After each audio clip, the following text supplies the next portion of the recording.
Hi folks, Canadian Prepper here. So in this video I'm going to embark upon a deeper exploration of the proverbial marauder and hopefully broaden and enrich our understanding of human threats in the post-disaster environment. So I'm going to present a typology of human threats which range from non-violent deviance to full-blown brutally sadistic behavior. So let's get into it.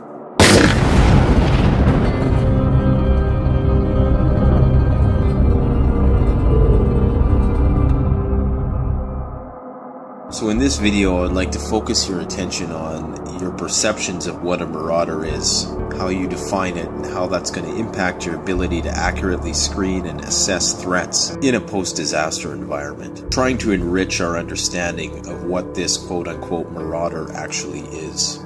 So before I delve into my typology of criminality in the post-collapse environment, I would like to invite you to do a guided imagery exercise with me today. So if you're not driving, I would invite you to close your eyes and imagine that you're walking down a country road. It's a post-disaster environment. I'm not sure what the disaster was. You can make up one in your mind if you want. But you're walking down this road, country road. You can't see anybody. And there's trees on both sides of the road. You're just walking along, perhaps seeking a place of refuge with your bug-out bag. Now, all of a sudden, 10 feet in front of you, a marauder emerges from the bushes. Now I want you to take a snapshot of what that marauder looks like in your mind right now. What does that marauder look like? What visual comes to your mind immediately when I say the word marauder? And feel free to write down your description of your marauder in the comments. Now it's very important that you take a snapshot of that marauder as it was and not sugarcoat it or decorate it in any way possible, because that's going to give you an insight into how your unconscious works. They call this a word association test in psychology. And more specifically, it's implicit associations, meaning it's implied as opposed to an explicit association, what you would perhaps tell people your marauder looks like as opposed to what you think they look like. And of course this is based on our biases and stereotypes of the world. So the point of this video is going to be to broaden your understanding of what that human threat might look like in a PCE, because we all have stereotypes about the world. We can't help having implicit associations. Now, a trained group of psychometrists could take you into a room for a day and give you all sorts of implicit association tests, and they could hook your face up with electrodes and using facial myography and your twitch reflexes and your knee-jerk reactions to various stimuli. They could determine with a great degree of accuracy what kind of car you would like to have, what your sexual preferences were, what your religious beliefs were. Without you telling them any of this information explicitly, they could determine all this from implicit association testing. This is not science fiction. This is just simple word association tests. I'm not going to explain how they work, but all you need to know is that they work. This bias, this implicit association that you had of this marauder, it, like I said, it tells you a lot about your bias of the world. And the whole point of this video is going to be to broaden your understanding of what human threats might look like in a post-collapse environment. Because of course not all marauders, like my own marauder in my mind, I get the image of the Lord Humongous in Mad Max. That's what my stereotypical marauder looks like in my mind. The guy who emerges from the bushes is half naked with a hockey mask and some sort of melee weapon in his hands. That's what my marauder looks like.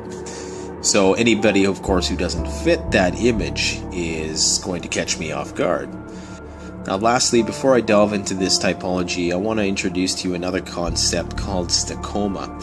So it's a scientific term for a visual blind spot, but it also can apply to how we view the world. So the stachoma is a word that some psychologists use to describe a possibility that we perhaps omit, and in doing so limit our understanding of the world. So it might be a certain part of a problem that we just don't see, because for whatever reason our brain is so conditioned not to see it, even though it might be right there in front of our eyes. So it is a perceptual flaw, and it may well be the death of us if we're trying to determine who's who in the post-collapse environment. So it's very important that we can open our minds as much as possible and not seize things so one-dimensionally, especially when it comes to people and our understandings of criminality.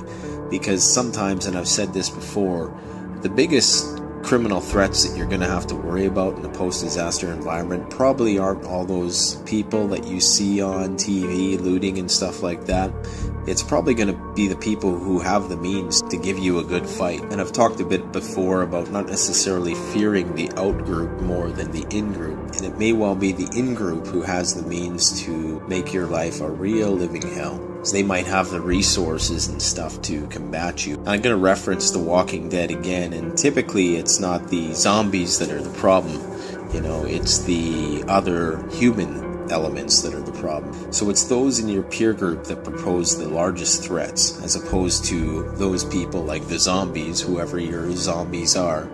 And of course, that's a divisive issue in itself because people have different associations of what the zombies are metaphors for. But most of us think that the criminal is always going to be wearing a leather jacket or, a backwards hat or whatever. And that's not always the case, especially in the postmodern era from which we live. So there's many different definitions of the word marauder. But I chose this one because I thought that this was the most relevant to what we talk about. And now, a marauder is a person or animal that goes from one place to another looking for people to kill or things to steal or destroy.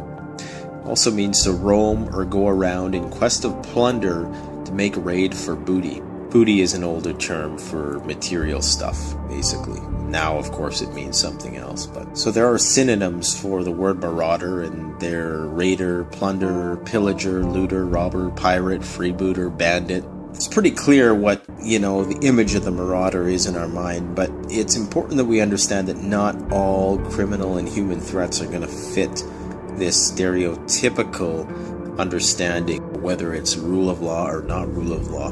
So I'm going to propose to you the disaster preparedness marauder spectrum, and it's broken down into 8 different classes of criminal behavior.